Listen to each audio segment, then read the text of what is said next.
Hey guys, I hope you're having such a good day so far. I wanted to talk about something that I feel like isn't talked about enough that I think is super important to understand about restriction. So, this comes up a lot with new clients that I work with, and essentially, if you have been through a period of restriction, okay, so whether that be chronic dieting, an eating disorder, you name it, if you experience this kind of transition period of binging or feeling like you lose control or just having this super hyperfixation over food where you're always thinking about food, it's always on your mind, I have seen so many clients feel so much shame for struggling with this because for so long they created this identity and kind of this sense of accomplishment, being the one who can restrict, being the one who has the willpower, being the one who can control themselves.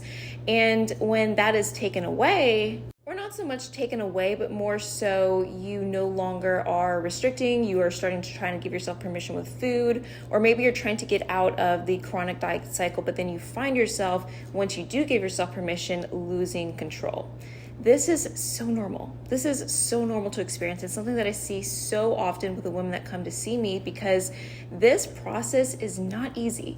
It's not as easy as you see on social media. Like if I were to go back and document my own journey with this, like there was a lot of trial and error. There was a lot of overeating. There was a lot of binging. I even gained a lot of weight when I was first starting to trust my body and eating intuitively because I could not control myself around food. And so that is why I do what I do and I help the clients in Nourish to Thrive, because when you're going from this period of intense restriction, it doesn't even have to be intense, even just like the slightest diet, it's so important to rebuild that trust first. And it can feel like you're having this huge identity crisis of who am I without restriction? Who am I without the eating disorder? Who am I without being the one who's always dieting or always on this fitness plan? That can be so freaking hard to navigate.